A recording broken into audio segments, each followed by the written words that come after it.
You. Hello everyone, thank you. Well, hello, my name is Samantha. When the guys asked me to speak today, I didn't really know what to speak about. I don't know what you guys kind of want to hear from me. I've told my story so many times, and I guess I will touch on that again today. But after I speak, there is a Q&A time. So if anyone has any questions or haven't spoken on something that you do want to hear about, I kind of will be touching on our backstory and the story of how I came to do what I do and where we are now as a brand, and also the other side, kind of more the business side of things. And you know, we've seen a lot of up and coming designers here today, and kind of my tips, I guess, on what I think it takes to make a successful fashion brand in this day and age. So I started, for those of you who don't know, Samantha WILLS is a jewellery brand, so we're a costume jewellery brand. We say we create wearable luxury, which is, you know, in our opinion, costume jewelleries that are not jewellery but not fashion. It's kind of like an art piece. Everything we do is very statement, as you saw in the DVD. It's very over the top. And we've had a lot of success with celebrity placement. It shows up very well on the red carpet. Everything is, you know, it's very statement, and that's a key word we use in our brand messaging. So I started the business when I was 21 years old, and I started it by accident, I guess you could say. I was working full-time as a visual merchandiser through the week, and on the weekends through the nights I would make jewellery and go and sell it at Bondi Beach markets, which is, as you would know, a very famous, up-and-coming designer market here in Sydney. So I would sell it every Sunday, get up at 4 o'clock in the morning and, drag my suitcases down there and, start selling it down there, because friends are like, people will buy this. I'm like, you're kidding. No one is going to pay money for something that I've designed, let alone, made on my dining room table.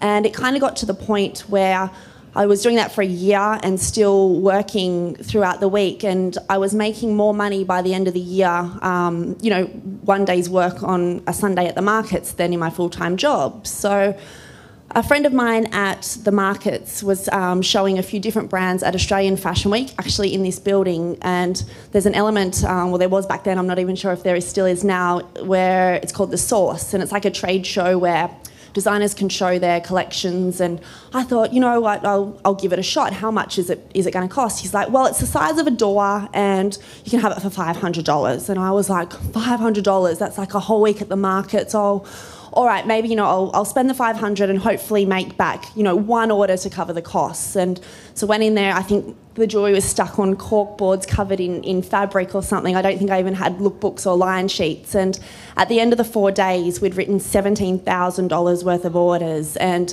I quit my job the next day. And from that day on, I was a jewellery designer come hell or high water. And I guess, at 21, you're so naive to failure, and you're so you just think you're indestructible. So I think if I had my time over, I would obviously do things a lot differently. But at 21, you're like, yep, I can do it. So I'm writing orders furiously, and yep, 2-week delivery.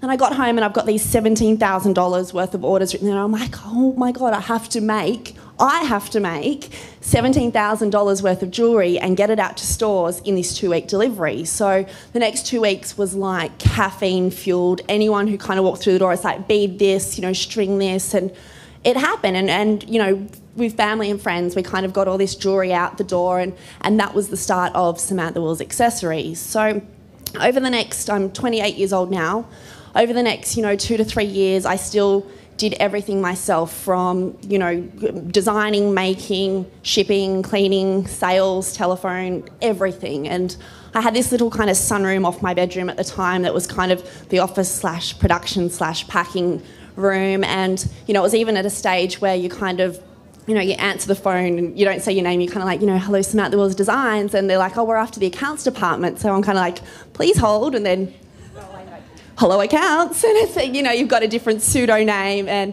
I had probably 6 names going because I was all the departments. And I think the main thing was to be taken seriously as a 21-year-old, you had to portray that you were a world-class organisation. At the time we were dealing with the likes of Maya, we were dealing with, some really big key accounts, and they don't want to be dealing with a 21-year-old.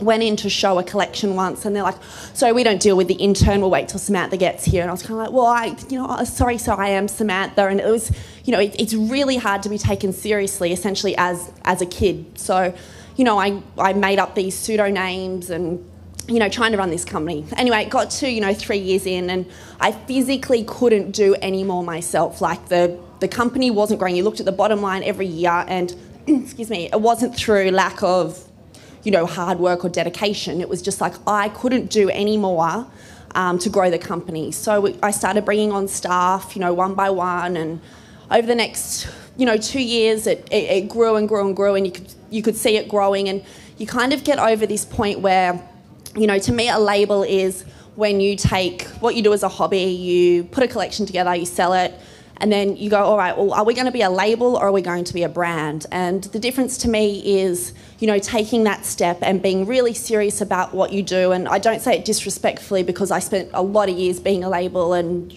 doing it myself. But fast forward to today, we've got 15 people in-house. We have a team in Japan, a team in New York, LA, Japan and New Zealand. So, we've got an empire now that allows me to live between Sydney and New York, and we're launching throughout the States at the moment. So it's been an amazing journey and has, been very, very hard times at times, but, has been a vehicle to allow me to, essentially now lead, a really amazing life with amazing experiences, still with, a lot of hard work involved, but to be able to travel the world and, do it and with my hobby, I guess. So I guess that's kind of the story of, as you saw in the thing, we've had our product appear on Sex and the City. We have a very big celebrity following. So we've been very blessed with PR support over the years.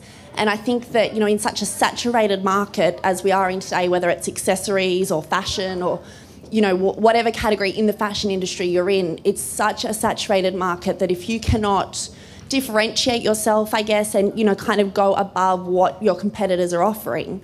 And I don't mean that in a product sense. As I said, in the video, I believe respectfully that anyone can do product. And what I mean by that is, you can go out and you can hire a good designer, or you can, you've got to find a good production house. But what I believe our key success factors have been and are is what we do beyond the product. So the products are given, and it's a tangible, we're a product business, that's what we sell. But I think that in this day and age with, the digital media that the digital medium that feels like it's so consuming now, but it's really only just started. So what we're doing as a brand is very much investing resources and funds into, beyond our website. We're engaging our customer. And I think the biggest thing that I could tell to up-and-coming designers is, the product, I assume you're a designer because you love to create and you love to design. And I think you need to think, if you're really serious about being in this industry, is you need to think what is beyond that. So it's like, all right, the products are given. What is it about? What do we want to say to our consumer, one? And be really,